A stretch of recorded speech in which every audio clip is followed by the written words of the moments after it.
3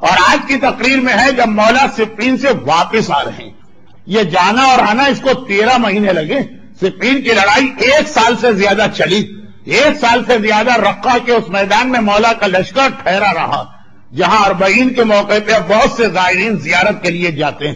اب جب واپس آ رہے ہیں شہر کوفہ میں داخل ہونے والے، اور جیسے ہی شہر کوفہ میں داخل ہونے والے ہیں ہر شہر کی طرح کوفے میں ایک قبرستان ہے شہر کا، اور عموماً قبرستان شہر سے تھوڑا باہر بنائے جاتے ہیں. مولا کی نگاہ قبرستان پہ پڑ گئی. نہج البلاغہ پارٹ 3 فرمان نمبر 131. اور ایک مرتبہ مولا نے جیسے ہی قبروں کو دیکھا تو اس وقت مولا نے ایک بہت ہی مختصر 4 یا 5 لائن کا جملہ ارشاد فرمایا. وہ اس سوال کا جواب یہ ہے کہ رمضان میں اتنا تقوی کما کے ہم کریں کیا؟ یہ تقوی ہمارے کہاں کام آئے گا؟ اس تقوی سے ہم کون سی سپر مارکیٹ میں جا کے خریداری کر سکتے ہیں؟ اس تقوی سے ہم کون سی جائیداد بنا سکتے ہیں؟ کوئی بینیفٹ تو پتا چلے نا تقوی کا، پھر آدمی تقوی کمائے. بس نہج البلاغہ خطبہ نے فرمان نمبر 131 پارٹ 3. ایک بار میرے مولا نے قبرستان پہ نگاہ ڈالی. ویسے ہی آج کی رات شب جمعہ ہے جو موت کو یاد کرنے کی رات ہے. ہر سال میں اگر 52 شب جمعہ آتی ہے تو 52 شب جمعہ موت کو یاد کرنا. اور یہ تو مولا کی سیرت کا واقعہ چل رہا، تاریخیں بھی وہی، موضوع بھی میرا وہی. رمضان کا مقصد ہے تقوی، اور تقوی کے حوالے سے ذہن میں جو پہلا سوال آتا ہے اس کا جواب، یا اہل الدیار الموحشہ و یا اہل المحال المختفرہ و یا اہل القبور المسلمہ. اے وحشت زدہ گھروں کے رہنے والوں، آئے اکیلی زندگی گزارنے والوں، آئے ایسی قبروں میں سونے والوں جہاں سخت اندھیرا، یا اہل التربت و یا اہل الغربت و یا اہل الوحشت و یا اہل الوحدت. اے مٹی پہ زندگی گزارنے والوں. ایک منزل آتی ہے تکبر میں کہ آدمی قالین پہ بھی بیٹھنے کو تیار نہیں ہوتا. بہت اچھا قالین ہوگا لیکن پینٹ کی کریز تو کم از کم خراب کر دیتا. یا اہل التربہ، اور اب مٹی میں زندگی گزارنے والوں، و یا اہل الغربہ. بہت سے لوگ ایسے ہوتے ہیں شہر سے باہر کہیں نہیں لگتا. غربت یعنی غریب الوطن، مسافرت. اس سے بڑا سفر کیا ہوگا کہ برابر میں تمہارا گھر موجود ہے مگر اتنے قریب گھر ہو کہ تم سے بڑا مسافر کوئی نہیں. وَيَا أَهْلَ الْوَحْشَةِ وَيَا أَهْلَ الْوَحْدَةِ. بہت سے لوگ ایسے ہیں جن کا مزاج ایسا کہ دوستوں کے بغیر ان کو چین نہیں آتا جب تک کہ ہر رات کچھ گپ شپ نہ کریں. حتیٰ رمضان کی اتنی مقدس راتیں، حتیٰ شب قدر کی اتنی اہم راتیں، لیکن بس ایک مزاج بن جاتا ہے گپ شپ، ہوٹل بازی، ریسٹورانٹ، جوس سینٹر، یہ ساری چیزیں چلتی رہتی ہیں. اب بتاؤ اہل الوحدہ اکیلے رہ گئے ہو، تنہا رہ گئے ہو، ہے کوئی دوست، ہے کوئی ساتھی، ہے کوئی بات کرنے والا. وَيَا أَهْلَ الْوَحْشَةِ. ارے ایسی جگہ پہ رہنے والوں، ایک بار آدمی قبر میں جا کے گھر والوں سے کہے کہ اس کے اوپر تختے یا مٹی یا پتھر ڈال کے 2 منٹ کے لیے مجھے بند کر دے، پتہ چلیں گے قبر کسے کہتے ہیں. یا اہل الوحشہ. میرا مولا کہتا ہے لیکن جملوں کا مقصد یہ نہیں ہے کہ نعوذ باللہ ہم مرنے والے کا مذاق اڑا رہے. انتم لنا فرط سابق نحن لکم تبع اللہ.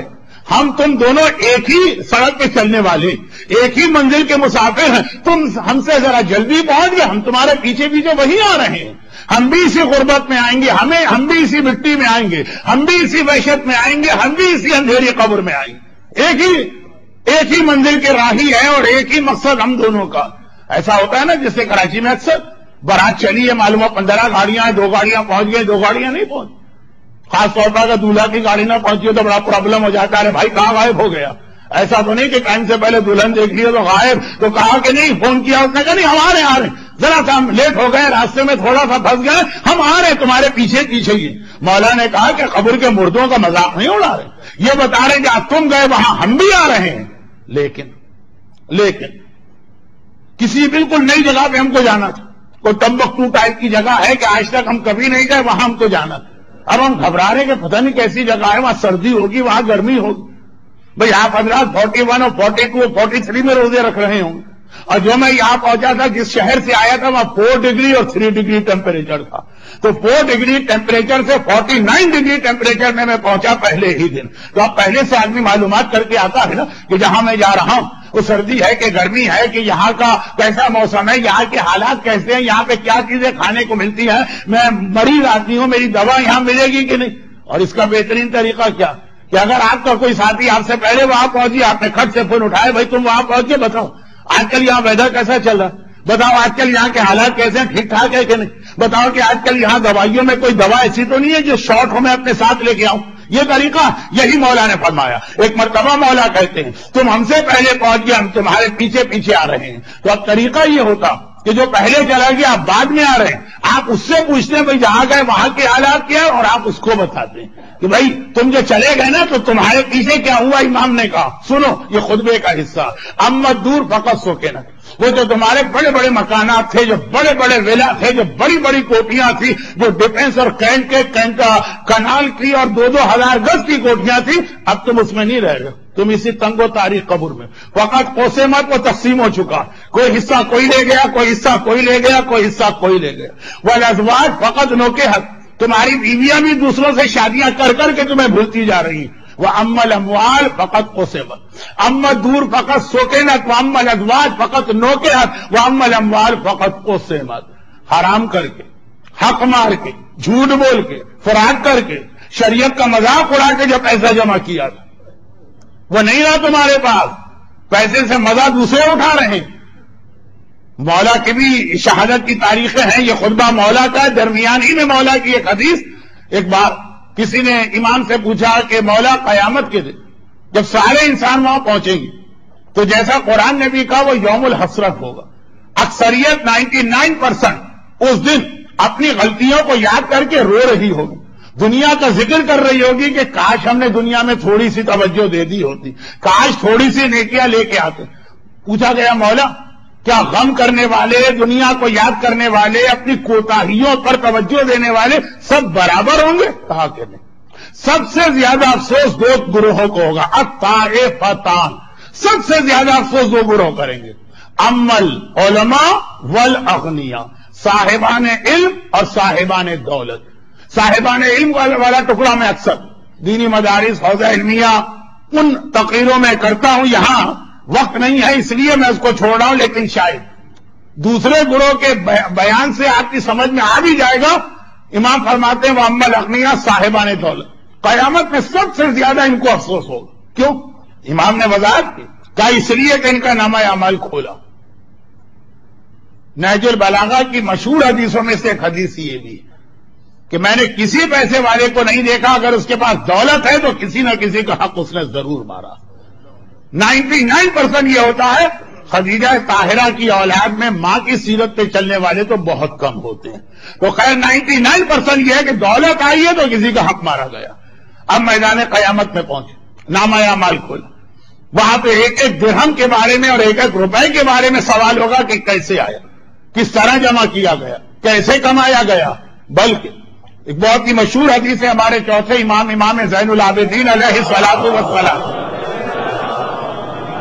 شیخ عباس قمی نے منازل الآخرہ، شیخ عباس قمی نے منازل الآخرہ میں پوری حدیث نقل کی کہ عام طور پہ شہرت یہ ہے کہ قبر میں جا کے منکر و نکیر، روایت کل آپ سن چکے ہیں کہ اگر متقی مومن ہے تو یہ اس کے لیے مبشر و بشیر بن کے آتے ہیں. یہ قبر میں 3-6 سوال کریں گے، تو بچوں کو مدرسے میں اور سنڈے اسکول میں یاد کرایا جاتا، ہر ایک کو پتا من ربوں کا، وما دینوں کا، ومن نبیوں کا، ومن اماموں کا، وما قبلتوں کا، وما کتابوں. اب جو اس سوال کے جواب میں فیل ہو گئے، ختم بات، یہیں سے عذاب شروع. اور جو پاس ہو گئے تو کہا اس کے بعد 3 سوال اور ہوتے ہیں. تو اب لام و اعلیٰ ڈائریکٹ امام کہیں کہ انڈائریکٹ کہیں، مطلب یہ کہ مومن سے یہ 3 سوال اور ہوں گے، کیونکہ ان 6 کے 6 کا جواب سوائے 12 امام شیعہ کے اور کوئی نہیں دے سکتا. 3 سوال اور ان 3 سوالوں میں 2 سوال مال کے بارے میں، جو ایکسٹرا 3 سوالوں میں ابھی نماز روزہ اتنا نہیں پوچھا جا رہا. یہ بتا دو کہ مال کمایا کیسے تھا، یہ بھی بتا دو کمانے کے بعد خرچ کیسے کیا تھا. یہ نہیں چلے گا کہ جی ہماری حلال کی کمائی، محنت کی کمائی، ہم جس طرح چاہے خرچ کریں. ارے یہ آپ نے اپنے بیٹے کی سالگرہ پہ 10,000 درہم خرچ کر دیا، مولانا حلال سے کمایا، کسی کا حق نہیں مارا، کو جھوٹ نہیں بولا، اس کے بعد ہماری مرضی جیسے خرچ کرے. نہیں، نہ مال کمانے میں آپ کی مرضی چلتی ہے، نہ مال خرچ کرنے میں آپ کی مرضی چلتی. تو اب میدان قیامت مجھے پوری ترتیب تقریر کی یاد.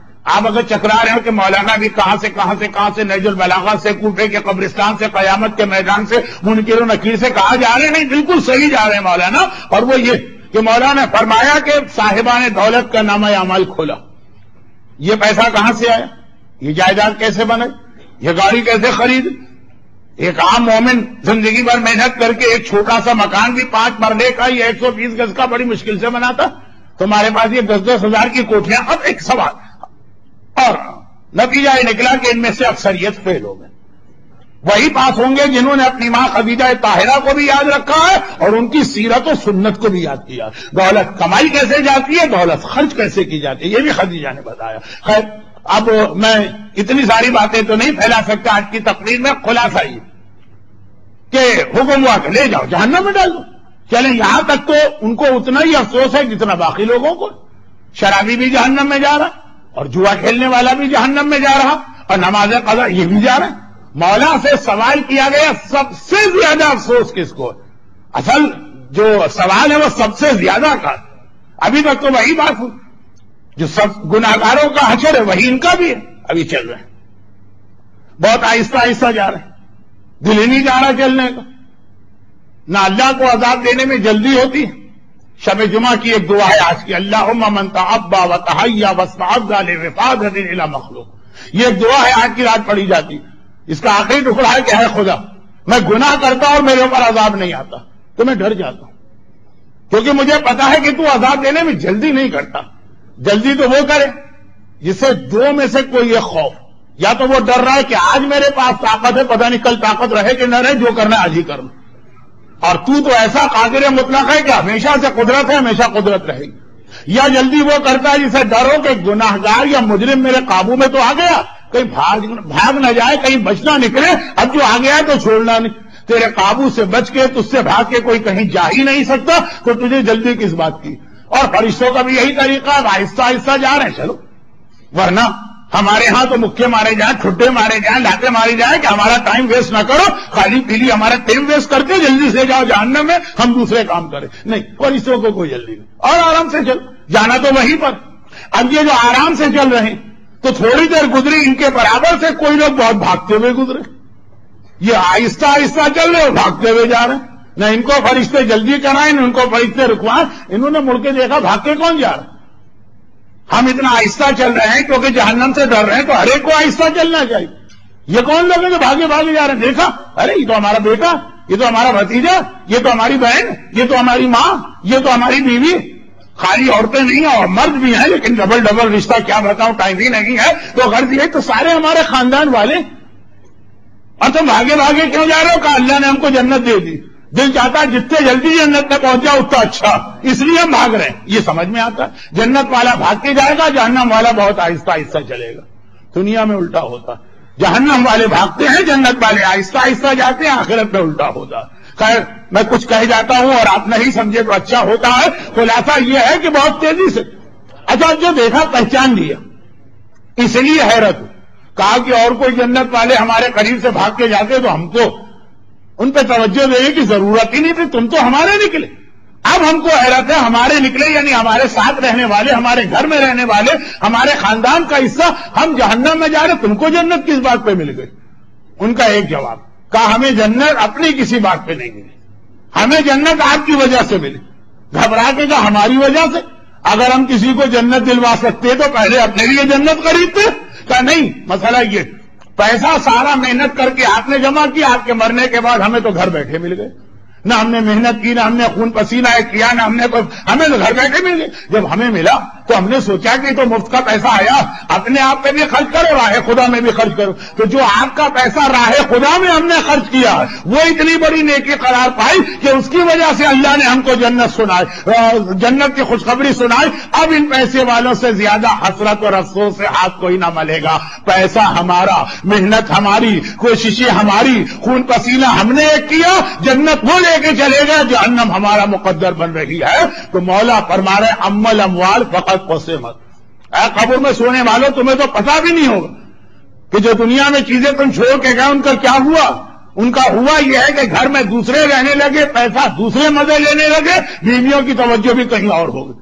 اور اس کے بعد مولا نے وہ جملہ کہا جس کے لیے میں نے نہج البلاغہ کا فرمان نمبر 131 آپ کے سامنے کوٹ کیا۔ مولا نے کہا ھذا خبر ما عندنا، اے ہم سے پہلے وہاں جانے والے، یہ تو وہ خبر تھی جو ہمارے پاس تھی اس دنیا کی، اب تم بتاؤ جہاں تم گئے ہو وہاں تمہارے پاس کیا خبر ہے؟ پھر مولا روکا، موڑا پورا علی کا لشکر جرا اور کہا کہ اگر ان کی آواز تم سننے کے قابل ہوتے تو یہ سب میرا یہ سوال سن کے ایک ہی جملہ کہہ رہے ہیں، ہمارے پاس یہ خبر ہے کہ قبر کے لیے خیر الزاد التقوی، اس قبر میں آؤ تو تقوی لے کر آنا، یہاں تقوی سے بہتر اور کوئی دولت نہیں، تقوی سے زیادہ کام آنے والی کوئی چیز نہیں۔ تو اب سلسلہ کیا چلا؟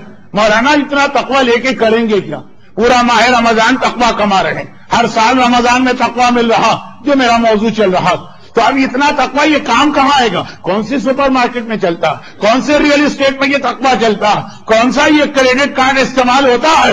مولا نے نہج البلاغہ میں ارشاد فرمایا تقوی یہ وہ کریڈٹ کارڈ ہے جو قبر میں چلا کرتا ہے، تقوی یہ وہ دولت ہے جو قبر کی سپر مارکیٹ میں کام آتی ہے، وہاں بھی آپ کو ہر سہولت ملے گی، ایک کنڈیشن چاہیے قبر میں لگ جائے گا، گارنٹی میں دیتا ہوں مولا کے فرمان پر، میں ورنہ تو میں خود اپنی قبر کے لیے آپ سے زیادہ پریشان ہوں، کیا چاہیے تمہیں قبر میں بھی تمہارے مرسیڈیز آ جائے گی، اتنی سی قبر میں اتنی بڑی مرسیڈیز، جی ہاں آ جائے گی، قبر میں تمہارے لیے عورت ہے، ہر قسم کا زیور مل جائے گا، بس دنیا والا حساب ہے کہ پیمنٹ کرو، اور وہاں کا پیمنٹ درہم نہیں ہے، دینار نہیں ہے، ڈالر نہیں ہے، پاؤنڈ نہیں ہے، سونا نہیں ہے، مولا نے کہا کہ بہترین دولت جو وہاں پہ کام آتی ہے وہ تقوی ہے، یہ قرآن کی آیت ہے نا، خیر زاد تقوی، اور اس میں ایک چیز اور یاد رکھیں، 25 دن آپ نے بڑی محنتیں کی، 25 دن آپ نے روزے رکھے، آپ کے چہرے بھوک اور پیاس کی وجہ سے اتر گئے، آپ میں سے بعض کے وزن اگر افطار پارٹی کی وجہ سے بڑھ گئے تو بہتوں کے وزن کم بھی ہو گئے روزوں کی وجہ سے، شب قدر کی 3 راتیں جاگنے کے آثار آپ کے چہرے پہ نظر آ رہے، بڑا تقوی آپ نے کمایا،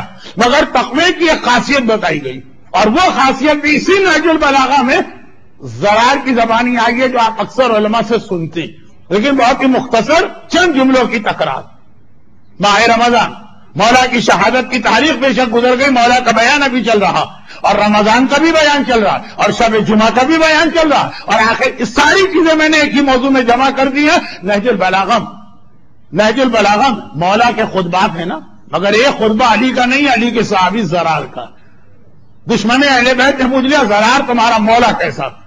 مولا نہیں بتا رہے، زرار بتا رہے نہج البلاغہ کا حصہ بنایا، اور بہت ہی مشہور روایت، تو نے میرے مولا کے بارے میں سنا، لقد رأيته في الليل وهو قائم في محرابه قابض على لحيته يتململ تململ السليم ويبكي بكاء الحزين ويقول من قلة الزاد وطول السفر وبعد الطريق وخشونة المسجد وعظيم المورد۔ میں نے دیکھا رات کا اندھیرا چھا گیا، ستارے نکل آئے، سارا دن میرے مولا نے خلافت کے کاموں کو نمٹایا، لوگ بستر پہ جا کے سو گئے، میرا مولا محراب عبادت میں آ کے کھڑا ہو گئے، قابض علی لحیتہ، اپنے ریش مبارک کو اپنے ہاتھوں میں تھاما، اور بار بار یتململ تململ السلیم، اس طرح سے تڑپ رہے ہیں جس طرح سانپ کسی کو کاٹ لے تو سانپ کا کاٹا تڑپا کرتا، وہ یبکی بکاء الحزین، اس طرح رو رہے جس طرح وہ ماں روتی ہے جس کا جوان بیٹا مر جائے۔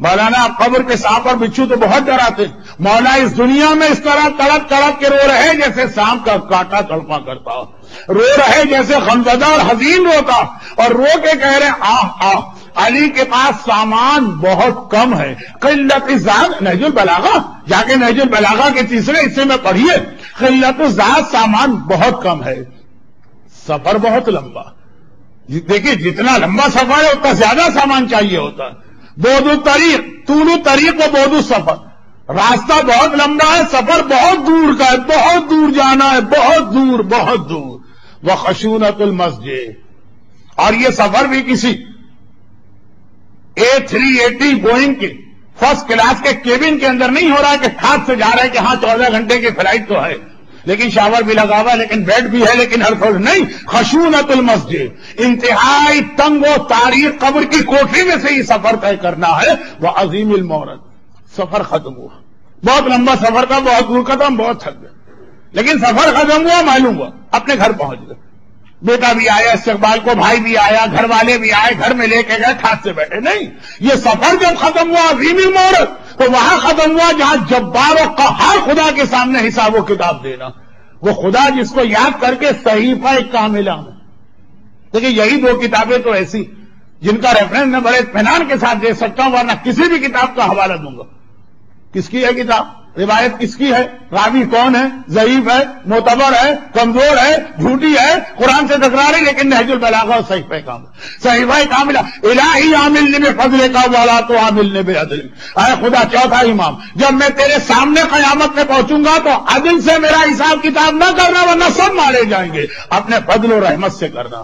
یہ امام اپنے لیے تو نہیں کہہ رہے، جو معصوم ابن معصوم ابن معصوم ابن معصوم، جو تمام ملائکہ کے سردار، جو قسیم جنت و نار ہے، یہ ہمارے اور آپ کے ذہن کو جھنجھوڑ رہے۔ تو اب میری تقریر کے تسلسل کو، سیکوینس کو یاد رکھیے۔ رمضان، شب قدر، جمعۃ الوداع، آخری رات اتنا تقویٰ لے کے کیا کریں گے؟ کہاں کام آئے گا؟ قبر میں کام آئے گا۔ مگر یہ مت سمجھیے گا کہ بہت تقویٰ کما لیا۔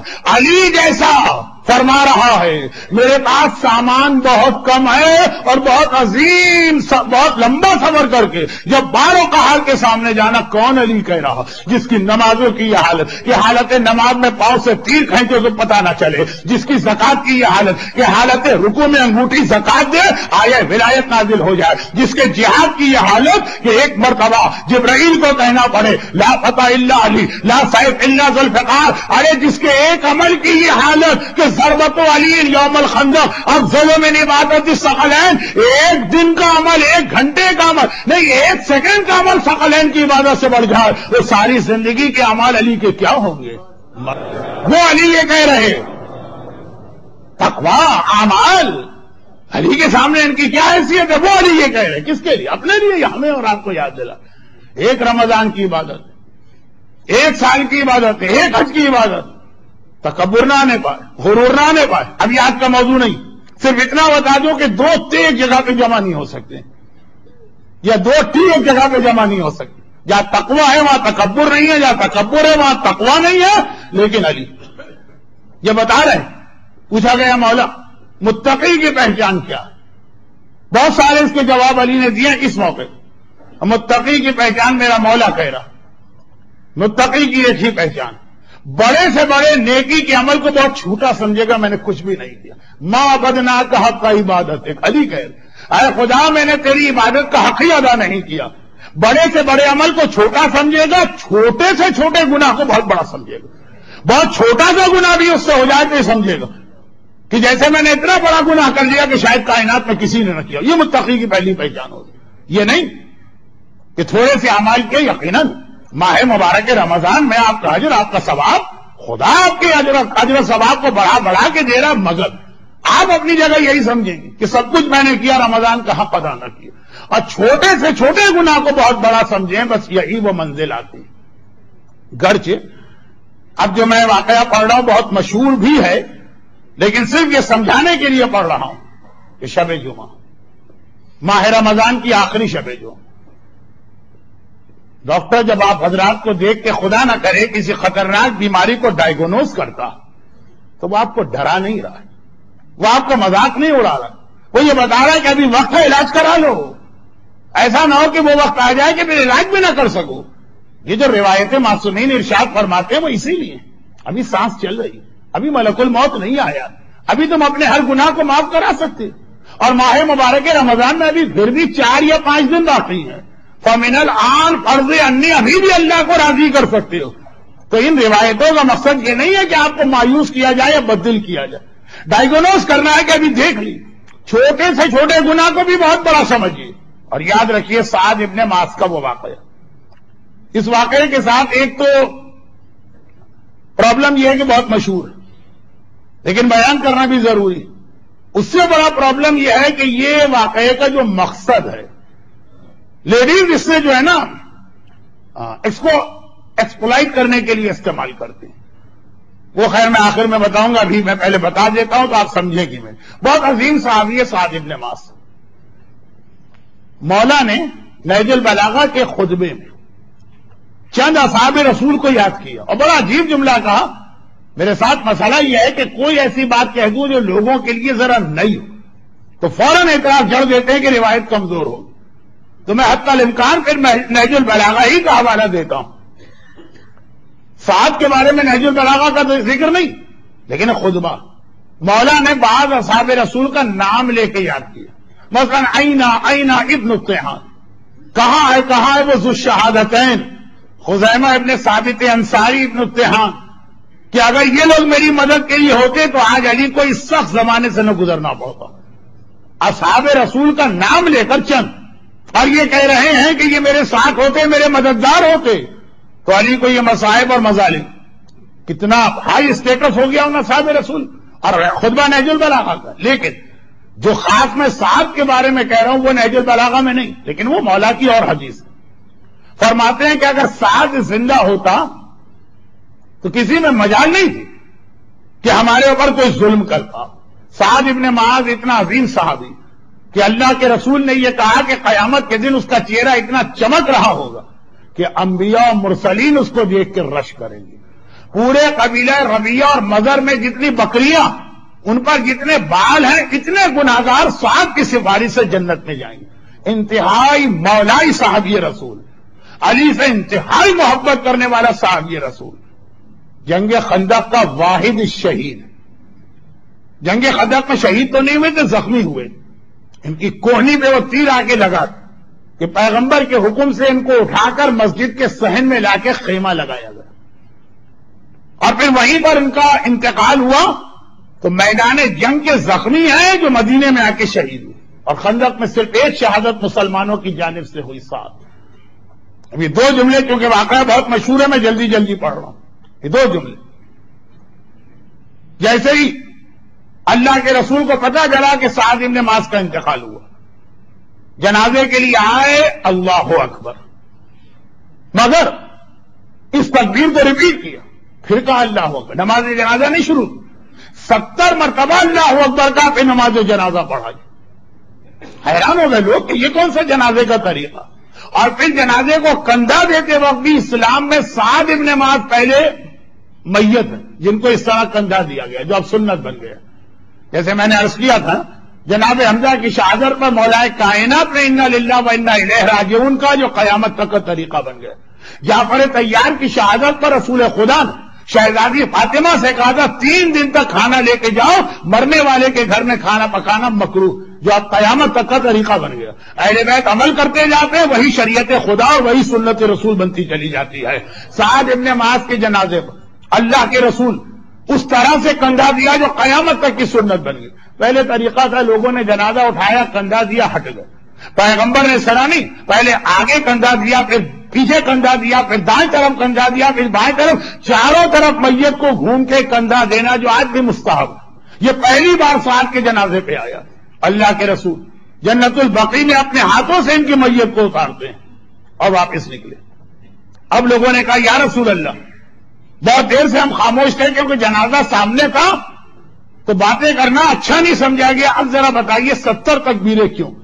کہا کہ جیسے ہی میں نے سعد کی نماز جنازہ شروع کی، آسمان کے فرشتوں کو اللہ نے حکم دیا کہ اپنی عبادتیں بند کرو اور جاؤ سعد کی نماز جنازہ میں شرکت کرو. سعد کی نماز جنازہ آسمان کے مسلوں پہ کھڑے ہو کے رکوع و سجود سے بہتر ہے. جبرائیل 1000 فرشتے کے ساتھ آئے، میں نے ان کو دیکھ کے دوبارہ اللہ اکبر کہا. ابھی وہ آئے تھے کہ میکائیل 1000 فرشتوں کے ساتھ آئے، میں نے اسے دیکھ کے پھر اللہ اکبر کہا تاکہ یہ سارے فرشتے شریک ہو جائیں. ابھی میں نے وہی کہا تھا کہ اسرائیل 1000 70,000 فرشتے ہزار کی جماعت میں سعد کی نماز میں آ رہے ہیں تو میں ان کی وجہ سے تکبیر کو ریپیٹ کر رہا ہوں. اللہ، اصحاب رسول جنازے میں شریک ہونے والے، خیال کر رہے کتنا عظیم صحابی ہے. یا رسول اللہ، کندھا؟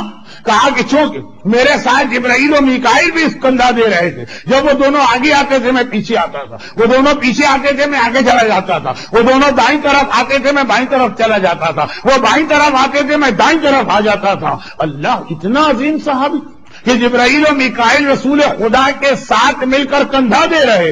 باتیں کرتے کرتے بقیع کا گیٹ آ گئے اور یہ لوگ قبرستان سے باہر نکلے.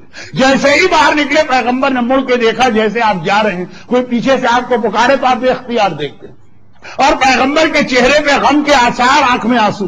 یا رسول اللہ، یہ کیا ہوا؟ کہا کہ جیسے ہی میں قبرستان سے باہر نکلا، قبر کی دیواروں نے اپنے درمیان سعد کو اس طرح دبایا کہ دونوں کے درمیان دب کے سعد کے بدن کی ہڈی کے اندر داخل ہو گئی. تکلیف کی شدت میں انہوں نے مجھے آواز دی، میں نے پلٹ کے دیکھا اور اپنے صحابی کی حالت دیکھ کے آنکھوں میں آنسو آ گئے. یا رسول اللہ، کیا جو ہم نے سنا وہ صحیح تھا؟ یہ جو آپ بتا رہے ہیں یہ صحیح؟ پیغمبر نے کہا وہ بھی صحیح ہے کہ 7 کی نماز جنازہ میں 70,000 فرشتے آئیں، اور یہ بھی صحیح کہ ابھی میں گھر بھی نہیں گیا اور 7 پر فشار قبر شروع ہو گیا۔ ارے ہم جیسے گناہگاروں کو اللہ چانس دیتا کہ ٹھہر جاؤ، نماز وحشت قبر کا انتظار کرو، شاید تمہارا کوئی جاننے والا تمہیں نماز وحشت بھجوا دے، قبر میں جا کے پہلی رات فشار قبر کا عذاب ہوگا۔ 7 کو تو اسی وقت فشار شروع ہوا۔ تو یا رسول اللہ وہ ساری حدیثیں وہ سب صحیح، اس سب کا ثواب 7 کو ملے گا۔ قیامت میں 7 کی شان دیکھنا، انبیاء و مرسلین 7 کو دیکھ کر رش کر رہے ہوں گے۔ قیامت میں 7 کی شان دیکھنا کہ قبیلہ ربیہ کے براق کے جانوروں کے جسم پر بال، اتنے گناہگار 7 کی سفارش سے جنت میں جائیں۔ تو یا رسول اللہ یہ عذاب کیوں؟ کہ یہ گناہ ایسا جو اللہ کسی کا معاف نہیں کرتا، وہ اپنے گھر والوں اور بیوی کے ساتھ بہت ہی بد اخلاق تھے۔ بعض لوگ ہوتے باہر بڑے خوش اخلاق ہوتے، ہر ایک سے آپ مسکرا کے ملتے ہیں، ہر ایک کی غلطیاں معاف کرتے ہیں، کسی نے سوری کہا تو بڑی سے بڑی بات معاف کر، اور گھر کے اندر ان کا انداز بالکل الگ ہوتا۔ کہا یہ حقوق الناس ہے، اس کے اندر معافی نہیں ہے، یہ عذاب تو 7 پر بھی آئے گا۔ یہ حدیث ایسی ہے کہ خواتین ایک کان سے سن کے دوسرے کان سے اڑا دیں۔ مجھے پہلے کہہ دینا چاہیے تھا کہ خواتین کے حصے کا مائک بند کر دیا ہے، اس لیے کہ خواتین اس حدیث کو غلط استعمال کرتی۔ آخری زمانے کے لیے تو پیغمبر نے کچھ اور کہا کہ تمہارا قبلہ تمہارے گھر کی عورتیں ہوں گی۔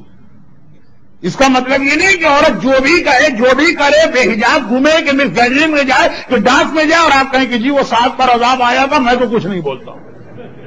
ہر چیز کا ایک موقع اور محل ہوتا، عورتوں کے لیے تو اس سے بھی سخت حدیث ہے۔ 7 پہ فشار قبر آ گیا، قیامت میں تو بخشش کریں گے۔ پیغمبر نے کہا کہ اے میری بیٹی فاطمہ، اگر کسی عورت کے بارے میں اتنا سن لوں کہ اس کا شوہر اس سے ناراض ہو گیا ایک رات کے لیے، نہ میں نماز جنازہ پڑھوں گا، 7 کی نماز تو پڑھ لی نا، نہ میں اس کے دفن میں شریک ہوں گا، نہ قیامت میں اس کی سفارش کروں گا، نہ پورے صراط پہ اس کی مدد کروں گا۔ 7 تو باقی سارے تو دونوں اپنی اپنی جگہ، یہ بات مجھے بتانے کی ضرورت نہیں، لیکن ہوتا یہ ہے کہ ہر فریق اپنے مطلب کی حدیث لے گا، مگر اللہ کے رسول نے اس کے علاوہ بھی کچھ دیکھا۔ آج کی رات تقوی کہاں کام آئے گا؟ یہ اتنا بھر بھر کے جو تقوی کے سوٹ کیس آپ کے گھر میں رکھے ہوئے، جو پہلی رمضان سے آپ تقوی اتنا زیادہ ہے کہ سمیٹا نہ جائے، بہت زیادہ کسی کو نیاز مل جائے گود میں لیا، اس کا کرتا آگے پھیلا دیا، پھر بھی اتنا مل رہا ہے کہ باہر ہمارا اوور فلو گرا جا رہا ہے وہ نیاز کا پیکٹ۔ یہ اتنا تقوی مل رہا ہے آپ کو، اتنا ہی مل رہا ہے ماہ رمضان میں، کام کہاں آئے گا؟ اللہ کے رسول ابو جہل اور ابو لہب سے پوچھو کون کہے گا صادق ہیں اور امین ہیں۔ نہ آج تک ان کے قول میں خرابی پائی ہے، نہ آج تک ان کے فعل میں خرابی پائی۔ کیا مومن ان کے اوپر شک کر سکتا؟ اب آئیے، اللہ کے رسول اپنی آنکھوں دیکھی وہ بات بتا رہے ہیں۔ اس میں 1400 سال سے ائمہ طاہرین کا اپنے ماننے والوں کو یہ حکم رہا کہ خبردار 4 چیزوں کا انکار نہ کرنا، جو 4 کو نہ مانے وہ ہمارا شیعہ نہیں، اور اس میں جہاں عذاب قبر ہے یہ بھی ہماری شفاعت، خبردار ہماری شفاعت کا انکار نہ کرنا، جو اہل بیت کی شفاعت کو نہ مانے وہ ہمارا شیعہ نہیں، اور معراج جسمانی، ہمارا جب آسمان پر اسی جسم کے ساتھ جاگتے ہوئے اور بیداری میں گیا، یہ مت کہنا کہ رسول خدا کو ساری معراج خواب میں ہوئی۔ تو اب رسول نے جو آ کے دیکھا یہ خواب میں نہیں دیکھا، آنکھوں سے دیکھا۔ یا رسول اللہ آپ اتنے بڑے سفر سے ہو کے آ گئے، ذرا ہمیں تو بتائیے کیا دیکھا۔ میں بھی گھر جاتا ہوں تو بچے پوچھتے ہیں کہ بابا آپ یہاں گئے وہاں گئے، ہمیں بھی بتائیے آپ کیا کیا دیکھ کر آئے۔ بہت ساری اس کے اندر مثالیں ہو سکتی، ضرورت کیا، میں تو پھر بھی کبھی دھوکہ کھا سکتا ہوں۔ اللہ کا رسول جو دیکھ کے آ رہا ہے اور کہہ رہا ہے کہ میں بتاتا ہوں میں نے کیا دیکھا۔ میں معراج کے سفر پہ 7ویں آسمان کی جانب جا رہا تھا کہ راستے میں میں نے اپنے کچھ امتیوں کو دیکھا جنہیں زمین پہ لٹایا گیا، اور بڑے بڑے پہاڑ اور لے کے ان کے سروں پہ مارے جا رہے ہیں، اور ان کے سر ٹوٹ رہے ہیں، وہ تڑپ رہے ہیں اور چیخ رہے ہیں۔ میں نے پوچھا یہ کون ہے؟ کہا یہ آپ کے وہ امتی ہیں جو فجر کی نماز قضا کر دیں۔ فجر کی نماز خالی رمضان میں واجب نہیں، فار یور کائنڈ انفارمیشن، یعنی بعض لوگوں کے لیے کہ فجر کی نماز پورے 12 مہینے کے لیے واجب ہے، خالی رمضان میں نہیں ہے۔ وہ رمضان میں روزے ہیں، یا ایھا آمنوا کتب علیکم الصیام. باقی 11 مہینے بھی فجر کی نماز اسی طرح سے واجب ہے جیسے رمضان میں واجب. اور اللہ کے رسول کہہ رہے کہ میں اور آگے بڑھوں. میں نے دیکھا کہ میرے ماننے والے ہیں زمین پہ لٹائے گئے مگر کروٹ پہ لٹائے گئے ہیں ان کے کبھی الٹے کان میں کبھی سیدھے کان میں پگھلا ہوا تانبا ڈالا جا رہا. اِنَّ شَجَرَتِ الزَّقُومِ طَعَامُ الْأَثِيمِ كَالْمُهْلِ يَغْلِي فِي الْبُطُونِ كَغَلْيِ الْحَمِيمِ. یہ ابھی آپ نے شب قدر میں سورہ دخان کو سنا. یہ سورہ دخان جو شب قدر میں پڑھا جاتا ہے نا یہ اس کی آیت ہے. کہا کہ انتہائی کڑوا درخت طعام الاسیم گناہگاروں کو کھلایا جائے گا. پھر قرآن نے کہا کل موہلے وہ پگھلے ہوئے تانبے کی طرح یغلی فی البطون ان کے پیٹ میں پگھلا ہوا تانبا جو ہے ان کے پیٹ میں گھومے گا. کغلی الحمیم ان کو لگے گا ان کا پیٹ آگ سے بھرا ہوا. یہ قرآن کے بھی الفاظ ہیں. اور ادھر رسول کہہ رہے ہیں کہ میں نے دیکھا پگھلا ہوا تانبا یعنی تانبے کو اتنا گرم کہ وہ پانی بن گیا اور کانوں میں ٹپکایا جا رہا ہے. یہ کون لوگ؟ یا رسول اللہ یہ آپ کے وہ امتی ہیں جو زندگی بھر خینا اور گانا سنتے ہیں. اللہ کے رسول کہتے ہیں میں اور آگے بڑھا. جبرائیل نے بھی کبھی رسول کی ابو جہل نے بھی کبھی رسول کی سچائی پہ شک نہیں کیا. ابو لہب نے بھی کبھی رسول کی سچائی پہ شک نہیں کیا. اللہ کے رسول کہتے ہیں میں آگے بڑھا. میں نے دیکھا کچھ مرد اور عورتیں ہیں جنہیں آگ کے کمروں میں کھڑا کیا جا رہا اور وہ آگ بالکل اتنے چھوٹے چھوٹے کمرے ہیں جسے انگریزی میں شاید سیل یا چیمبر کہیں. سامنے کی بھی آگ کی دیوار ہے پیچھے بھی آگ کی دیوار بالکل بدن سے ٹکرا رہی ہے. پورا بدن ان کا آگ میں جل رہا ہے کہ یہ کون لوگ؟ یہ آپ کے وہ امتی ہیں کہ جو حجاب نہیں کرتی تھی جس بدن کو نامحرم کے سامنے پیش کرتی تھی. ہمارے یہاں غلط مسئلہ مشہور ہو گیا ہے لیکن وہ صحیح بھی. دنیا میں استعمال کریں تو غلط ہے آخرت میں استعمال کریں تو صحیح. کچھ چیزیں ایسی ہوتی ہیں نا کہ صحیح بھی ہیں غلط بھی. مولا کے نہج البلاغہ کے خطبہ نہیں پارٹ 3 کے فرمان کا خلاصہ 3 چیزیں ہیں. مردوں میں آ جائے تو بدترین ہے عورتوں میں آ جائے تو بہترین. وہی 3 چیزیں. کہا بزدلی کہا کہ کنجوسی یہ اور کہا بد اخلاقی. مردوں میں آ جائے تو بدترین ہے وہ مرد عورتوں میں آ جائے تو بہترین ہے وہ عورت. مگر خاص اس کا مولا نے وضاحت کی نا وہیں پہ وضاحت کر دی وہیں پہ. میرے پاس وہ وقت بھی نہیں ہے. بہت مشہور حدیث ہے آپ نے سنی بھی ہوگی. لیکن بات یہ کہہ رہا تھا وہی چیز دنیا میں جو آپ نے مسئلہ سنا غلط ہے آخرت میں صحیح. کہیں کہیں پہ ہمارے یہاں یہ مشہور ہے کہ اگر کوئی چیز نجس ہو جائے تو آگ سے بھی چیزیں پاک ہو جاتی. دیکھیں نجس چیز پانی سے پاک ہوتی نجس چیز مٹی زمین سے پاک ہوتی نجس چیز کچھ سورج سے پاک ہوتی. آگ سے کوئی چیز پاک نہیں ہوتی سوائے اس کے کہ وہ انگور کے رس کو 2/3 آگ پر جڑائے لیکن خود آگ پاک نہیں کرتی. سالن میں فلاں چیز گر گئی سالن پک گیا مولانا. ہاں پک گیا تو پکنے دیں وہ نجس کا نجس. روٹی میں کوئی چیز گر گئی آٹے میں وہ پک گئی نجس. لیکن یہی آگ قیامت میں پاک کرنے والی ہے اس عورت کو جس کا جسم نجس ہو گیا نامحرم کی نگاہوں سے. جسم خالی پیشاب اور خون اور ان چیزوں سے نجس نہیں ہوتا ہے. جو نامحرم کے سامنے اپنے آپ کو پیش کر رہی ہے اس کا جسم ان نگاہوں کی وجہ سے نجس. اور یہ نجاست پانی سے پاک نہیں ہونے والی. یہ یا دنیا میں توبہ سے پاک ہوگی توبہ کر لو پاک اور یا پھر آخرت میں جنت پہ جانے سے پہلے اسے آگ سے پاک کیا جائے گا. وہ رسول نے دیکھا. لیکن اصحاب رسول بھی بڑے معرفت والے بھی ہیں. ایسا نہیں ہے کہ آپ سمجھے وہ ہر بات سن کے پیغمبر کے احترام میں خاموش رہتے. نہیں یا رسول اللہ آپ نے کہا میں نے مردوں اور عورتوں کو دیکھا تو حجاب تو عورتوں کا مسئلہ تو مرد کیوں آگ میں جل رہے؟ کہا یہ وہ مرد ہے جن کے گھر کی عورتیں بے حجاب نکلتی تھی اور یہ خوش تھے یہ راضی تھے. ابھی میری مجلس کے بعد زیارت وارثہ لعن اللہ امتن قتلت ولعن اللہ امتن ظلمت ولعن اللہ امتن سمعت بذلک فرضیت دے. کہا یہ مرد پر بھی حجاب ہے چلے ان معنوں میں نہ صحیح لیکن یہاں جو بتایا گیا جن کے گھر کی عورتیں بے حجاب نکل رہی وہ راضی ہیں تو وہی عذاب آیا. اور جو مجبور کرتے ہیں ہمارے پاس تو ایسے بھی واقعات آتے ہیں کہ بچی جب سے بالغ ہوئی ہے بلکہ 6 سال سے لے کے شادی تک اس کا ایک بال کسی نامحرم نے نہ دیکھا. اتنی حجاب والی شادی کے بعد شوہر نے کہا بے حجاب بننا پڑے گا ورنہ طلاق. اللہ کا رسول ابو جہل اور ابو لہب جس کی سچائی پہ شک نہ کرے، یہ مومن تو شک کر ہی نہیں سکتا۔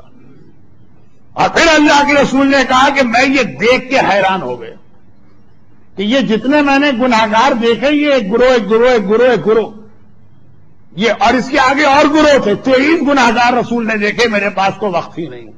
بعض مومنین اپنی گھڑیاں دکھا بھی رہے تو میں دیکھ بھی رہا ہوں اور میں خود بھی سمجھ رہا ہوں۔ آپ کے ہاتھ میں چھوٹی گھڑی ہے، میرے سامنے گھڑا لگا ہوا ہے، میں محسوس بھی کر رہا ہوں۔ بس آج آخری یہ شب جمعہ چھٹی کی رات ہے، اس کے بعد 2 تقریب۔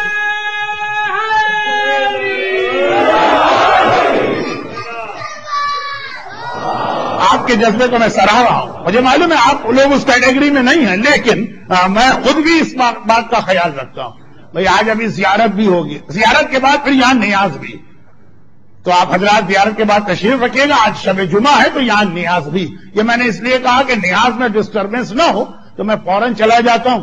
تو کچھ لوگ ہو سکتا ہے کہہ دیں کہ مولانا کتنے بد اخلاق ہے، ابھی تو کہہ رہے ہیں کہ مولانا نے کہا کہ مرد میں بد اخلاقی آ جائے تو بہت بری صفت ہے اور خود اتنے بد اخلاق ہے، تو یہ نیاز کا سسٹم خراب نہ ہو، اس لیے میں باہر جا کے کھڑا ہو جاتا ہوں۔ خلاصہ یہ کہ اپنی بات آخری مرحلوں، کیا پیغمبر نے 23 گناہگار دیکھے، نہ ان کے بیان کرنے کا وقت ہے، نہ اس مجمع کے سامنے ضرورت ہے، سب سمجھ رہا، مگر جو عجیب بات نظر آئی کہ یہ درمیان میں کچھ چونٹیاں زمین پہ گھوم رہی۔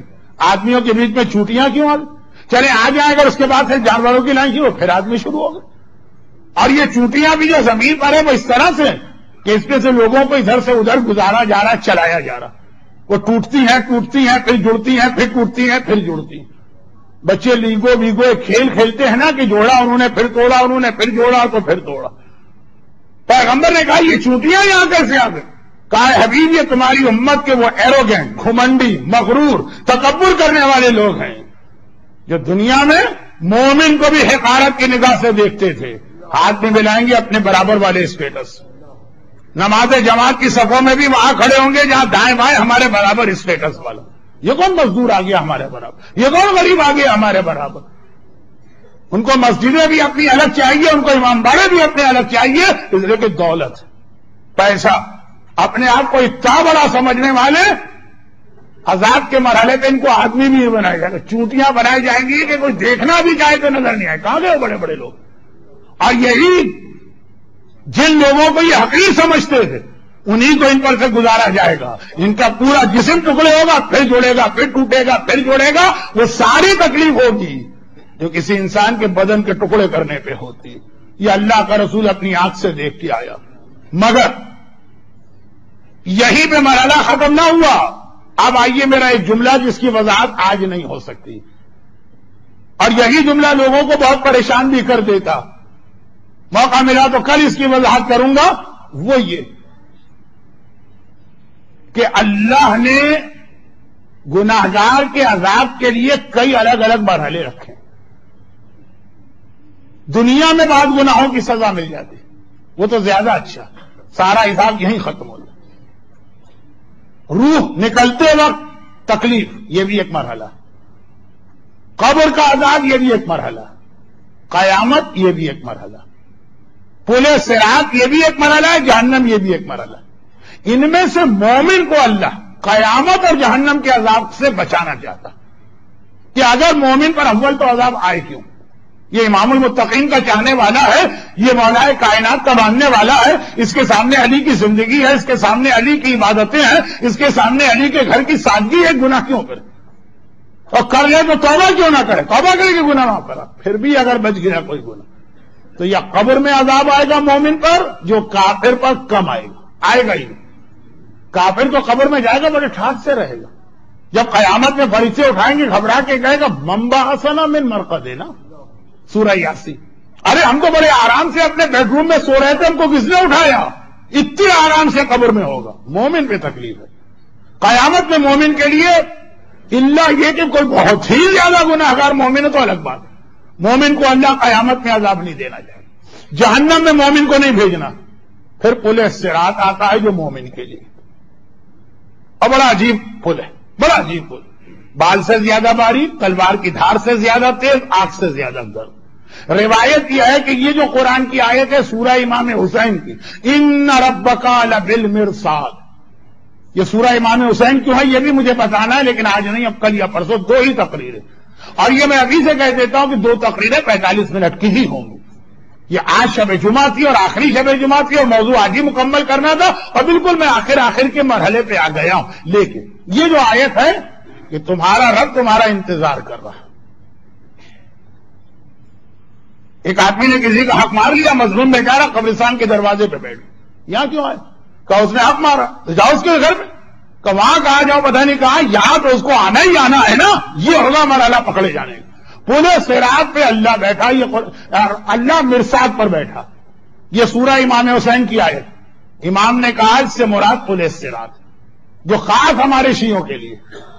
اچھا ایک جملے میں کہہ دوں ورنہ آپ کنفیوز رہیں گے، قیامت کا عذاب سب کے سامنے ملتا، اللہ اول تو مومن پہ عذاب لانا ہی نہیں چاہتا، اگر مجبوری میں لانا پڑے تو دوسروں کے سامنے ذلیل نہ ہونے پا۔ جو آل محمد کے ماننے والے نہیں ہیں ان کو خوشی کا موقع نہ ملے، یزید یہ نہ کہے کہ دیکھو ہم تو حسین کو نہیں مانتے تھے، ہم پر تو اس لیے عذاب آ رہا، تم پہ کیوں آ رہا؟ نہیں، جیسے اپنی اولاد کو جن سے آپ کو بڑی محبت ہے کہ مجبوراً کہنا بھی پڑے تو آپ گھر کی تنہائی میں کہتے ہیں، دوسروں کے سامنے مومن کی ذلت نہیں ہونی چاہیے۔ قیامت کا میدان ایک مجمع عام ہے، جہنم ایک مجمع عام ہے، قبر میں ہر آدمی الگ الگ، وہاں اگر تکلیف اور عذاب آیا بھی تو آپ نے ہی اپنے آپ کو دیکھا اور کسی کو پتہ بھی نہ چلا۔ اور یہی پل صراط کا مسئلہ ہے کہ پل صراط پہ صرف مومن ہی ہوں گے، گھر کی بات آپس میں ایک دوسرے کو دیکھیں تو چل جائے گی، پل صراط پہ صرف مومن ہوں گے۔ پل صراط کا جتنا عذاب آپ نے سنا ہے کہ بال سے زیادہ باریک، تلوار کی دھار سے زیادہ تیز، آگ سے زیادہ گرم، یہ صرف مومن کے لیے۔ کیوں؟ اس لیے کہ حدیث ہے رسول لا یجوز احد الصراط الا من كتب علی الجواز، پورے صراط پہ کوئی قدم رکھ ہی نہیں سکتا جب تک کہ اس کے پاس علی کا پاسپورٹ نہ ہو کہ یہ ہمارا شیعہ ہے، ہم لکھ کے دے رہے ہیں اس کو پورے صراط پہ جانے دو۔ لا یجوز احد الصراط، جن کے پاس علی کا لکھا ہوا جواز نہیں ہے ان کو وہ پورے صراط سے پہلے ہی دھکا دے کے جہنم میں پھینکا جائے گا۔ یہ قیامت کا میدان ہے، یہ جنت، نیچے جہنم ہے اور اس کے اوپر پورے صراط، تو قیامت کے میدان سے ہی دھکیل دیا جائے گا، تم پورے صراط والے نہیں ہو، ہے تمہارے پاس علی کی تحریر کہ تم علی کے شیعہ ہو، لیکن علی کے شیعہ وہ پورے صراط سے جائیں۔ شعر تو میں ویسے بھی نہیں پڑھتا ہوں، اور آج تو شب جمعہ ہے جس میں شعر مکروہ، تو مکروہ ہے لیکن بہرحال ایک لفظ پڑھی دو، انہی پتھروں پہ چل کے آ سکو تو آؤ، میرے گھر کے رستے میں کوئی کہکشاں نہیں ہے، مصطفیٰ زین جنت کا کائنات کی سب سے بہترین چیز ہے، لیکن وہاں تک جانے کا راستہ بڑا ٹوٹا پھوٹا ہے، پل صراط، جنت جانے کا اور کوئی راستہ نہیں، بہترین جگہ، اس سے بہتر کوئی جگہ ہی نہیں ہے، لیکن جانا پڑے گا بال سے زیادہ باریک، تلوار کی دھار سے زیادہ تیز پل پر۔ وَإِن كَانَ وَارِدُهَا إِلَّا حَتْمًا مَقْضِيًّا، سورہ مریم، ہر ایک کو یہاں سے گزرنا، جو علی والا نہیں ہے پورے صراط کا قدم رکھتے پھسلا نیچے گئے، وہ گیا جانے رب کو مت دیکھیے، اب دیکھیں اپنے آپ کو، اب پورے صراط پہ صرف ہم لوگ بچے، پورے صراط کے بالکل آخر میں جہاں جنت کا دروازہ نظر آ رہا، اسے کہا گیا تھا کہ مولانا یہ ٹاپک مجھے دیا بھی گیا تھا کہ آپ ذرا موت و قبر میں پڑے گا، جنت کے دروازے تک پہنچائیے گا، چاہے اس کے آگے نہ لے جائیں، اور دیکھیے وہیں پر میں جنت کے دروازے پر ہی آپ کو پہنچا رہا ہوں، میں کیا پہنچا رہا ہوں، مولا کی محبت آپ کو لے کے جائے گی، لیکن جنت کا دروازہ نظر آ رہا۔ ابھی پل صراط پہ، پل صراط چھوٹا سا پل تو نہیں، 3000 سال کا اس کا راستہ، 1000 سال چڑھائیے، 1000 سال ہموار راستہ، پھر 1000 سال اترائیے، پھر جنت کا دروازہ۔ اب آپ نے 3000 سال میں 2000 سال 11 دن اور 11 مہینے اور 29 دن پل صراط پہ کسی طرح سے سمجھتے، سہارا لیتے، یا علی یا علی یا علی کہتے ہوئے قدم بڑھایا، پورا پل صراط کراس کر لیا، وہ جنت کا دروازہ سامنے۔ امام نے کہا یہ ہے مرصاد، یہاں پہ رب بیٹھا ہوا انتظار کر رہا۔ کس لیے انتظار کر رہے؟ اس سے پہلے کی آئے ظالم کو یہاں سے نہ جانے دوں گا جب تک کہ اس کو سزا نہ دی جائے، جس نے کسی مومن کا 1 درہم کا حق مارا ہے وہ ہر جگہ سے بچ کے نکل آیا، یہاں پکڑا گیا، آگے جانے دیا جائے گا، پہلے یہاں پہ سزا برداشت کرنا۔ یہاں نماز کا سوال نہیں ہے، یہاں روزے کا سوال نہیں ہے، یہاں خمس کا سوال بھی نہیں ہے، یہاں پہ سوال ہے جس نے کسی مومن کی غیبت کی، کسی مومن کا حق مارا، کسی مومن پہ تہمت لگائی ہے، کسی مومن کا مال دبا لیا، کیسی جگہ جا کے پھنسے کہ سامنے جنت کا دروازہ. کچھ جملے بھی ہیں جو اتنی سنجیدہ گفتگو میں شاید آپ کو اچھے نہ لگے، مگر روایت کے جملے.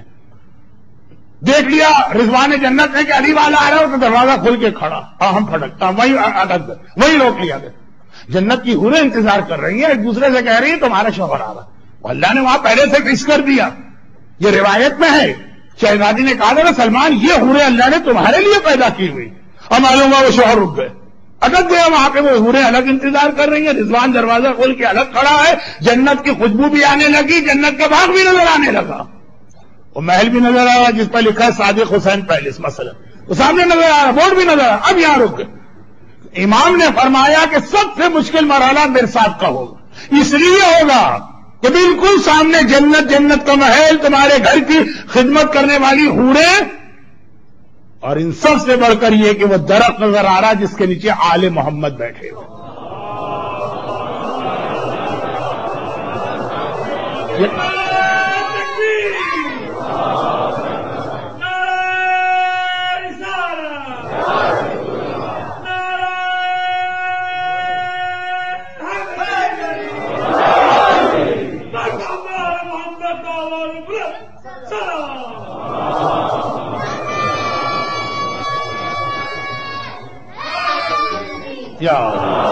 وہ درخت جو مسجد میں تھا، رسول خدا نے اس کے روتے وقت اس پہ ہاتھ رکھا، کہا تھا غم نہ کرو، اللہ تمہیں قیامت کے دن جنت میں میرے محل کے صحن میں اگائے گا اور اتنا بڑا تمہارا سایہ بنائے گا کہ علی اور علی کے سارے شیعہ اس کے نیچے آ کے بیٹھیں گے. وہ سب نظر آ رہا، وہاں روک لیا گیا. وہ کیوں روکا گیا تھا؟ فلاں مومن کے 20 درہم تو نے کھا لیے. خدا بندہ 20 درہم کی اتنی بڑی سزا، 200 درہم میں دینے کو تیار ہوتا اگر مجھے پتا چلتا یہاں پہ اٹک جاؤں. فلاں مومن کی تم نے غیبت کر دی تھی جو حرام غیبت. غیبت کی 2 قسمیں، کبھی جائز غیبت بھی ہوتی ہے لیکن بہرحال معلومات اور مسئلے کے بغیر عمل نہ کر. سورہ امام حسین میں انا ربک لبالمرصاد سے پہلے والی 3 آیتیں پڑھیے گا. کہا یہ جگہ خاص ظالموں کے لیے، پل صراط پہ قدم ہی رکھا علی والوں، اور ان میں سے جنہوں نے ایک دوسرے پہ ظلم کیا ہے، حقوق الناس، وہ یہاں پکڑے جائیں. اسے علی کی محبت ہے جو آپ کو نجات دلائے گی، مگر اندازہ اس بات سے کریں کہ دربار ابن زیاد میں مسلم آخری وصیت یہ کرتے ہیں کہ میرے اوپر تھوڑا سا قرضہ، یہ میری ڈھال بیچ کر میرا قرضہ ادا کر دینا. یہ مسلم ابن عقیل تو کچھ بھی نہیں ہے، مسلم کے پاؤں کی خاک کے برابر بھی نہیں. مسلم کے غلام اور ہماری عورتیں مسلم کی کنیز کی بھی کنیز مان لی جائے تو بہت بڑی بات. اہل بیت کا ایسا چاہنے والا حسین کا یہ جملہ ہے کتنا عظیم جملہ. بعثت الیکم اخی وابن عمی ومعتمدی وثقتی من اہل بیت.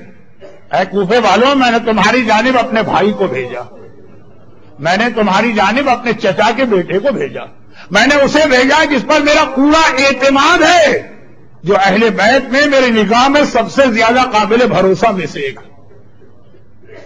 فضائل مسلم بزبان حسین ابن علی، وہ مسلم جو شہید ہونے جا رہا ہو، لیکن اتنا احساس ہے کہ تھوڑا سا قرضہ میرے اوپر ہے، وہ میری گردن پہ نہ رہے.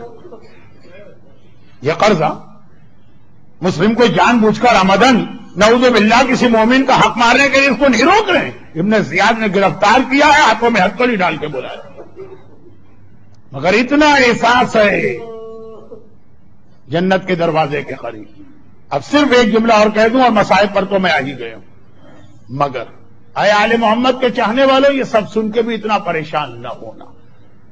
اگر محبت اہل بیت اور ولایت علی تمہارے سینے میں ہے تو وہ قبر والی روایت جو کل کی مجلس کے شروع میں 5 منٹ کی پڑھ کے آگے بڑھوں گا، بیڑا پار ہے. مگر یہ خیال رکھنا کہ اس انداز سے سیرت اہل بیت کو ہلکا اور معمولی نہ بنانا. مسلم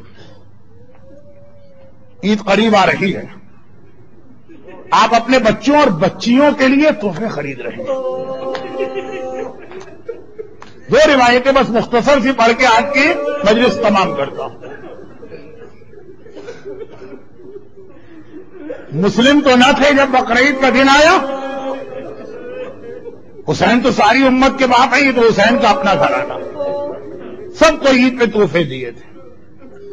مگر ایک ایسی بچی تھی جسے حسین نے 2 دفعہ تحفہ دیا. ایک عید کا دن ہے اور پھر یہ قافلہ راہ کوفہ کی جانب جا رہا. ایک بار ایک منزل پہ عباس نے کہا, مولا بہت دنوں سے مجھے اپنے بھائی اور بچپن کے دوست, لیکن مسلم اور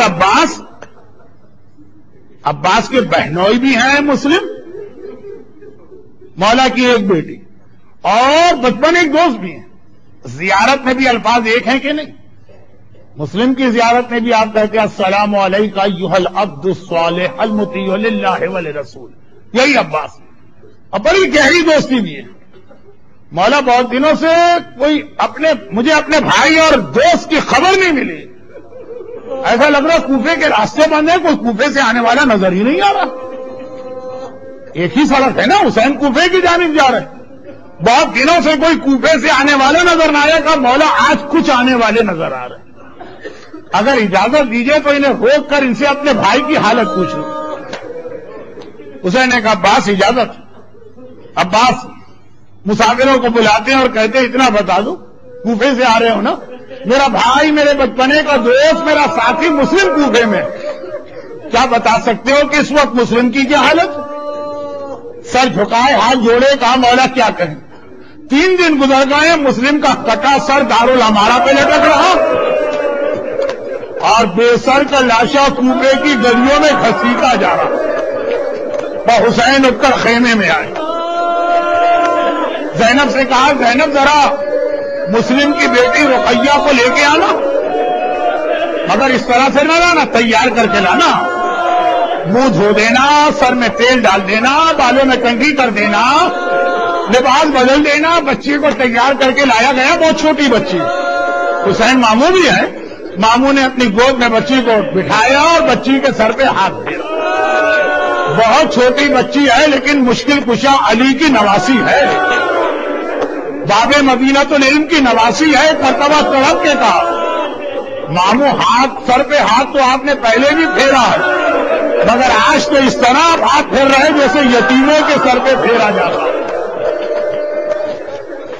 دل چاہتا ہے ہاتھ جوڑ کر کہوں, آئے یتیمہ مسلم, عید قریب آ رہی ہے لیکن یہ آپ کے غلام اور کنیزیں اپنی عید سے پہلے آپ کو یاد کر رہے ہیں. آپ کے سر پہ یتیم ہونے کے بعد کوئی ہاتھ پھیرنے والا تو مل گیا نا, مگر ایک کربلا کی یتیمہ تھی, بابا اس کا بھی مارا گیا ہے, یا کوڑے لگ رہے ہیں یا تماچے پڑ رہے ہیں.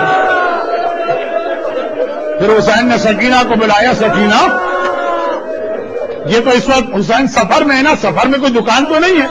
کہا سکینہ میں نے اس عید پر تجھے کچھ گوشوارے دیے تھے نا, تو تھوڑی دیر کے لیے گوشوارے بابا کو واپس کر دینا. اور حسین نے گوشوارے لے کے اپنے ہاتھوں سے یتیمہ مسلم کے کان میں پہنائے.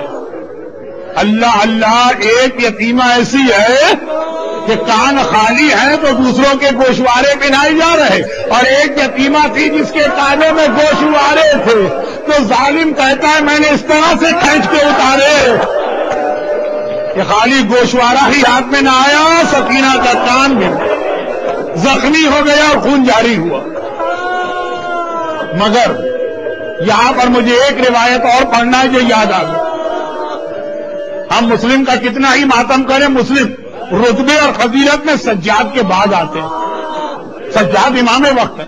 راوی نے کہا مولا اگر گستاخی نہ ہو تو ایک چھوٹے سے سوال کا جواب دیا. میں اس دن بھی ابن زیاد کے دربار میں تھا جس دن مسلم ابن عقیل گرفتار کر کے لائے گئے. اللہ اللہ, ہاشمی شیر کی شان و جلالت سے آیا, ہاتھ بندھے ہوئے ہیں, ہونٹ زخمی ہیں, مگر سینہ تان کے آ رہے ہیں, چہرہ اٹھا ہوا ہے, آنکھوں میں آنکھیں ڈال کے بات کر رہے ہیں. مولا میں اس دن بھی دربار میں تھا جس دن میرے زمانے کا امام آپ تشریف لائے تھے. مولا آپ کی کمر جھکی ہوئی تھی, سینہ سکڑا ہوا تھا, نگاہیں زمین پر.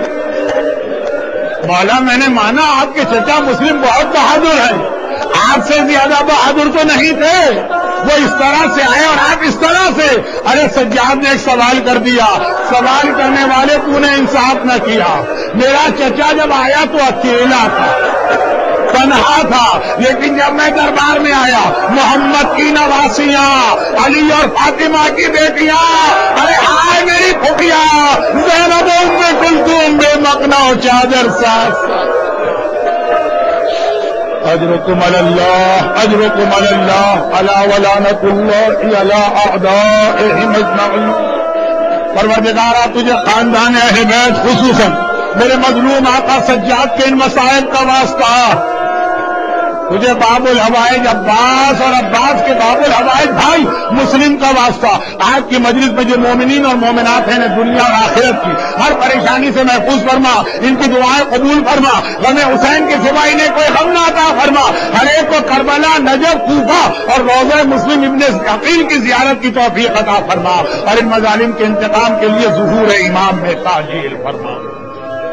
ربنا تقبل منا انك انت السميع العليم۔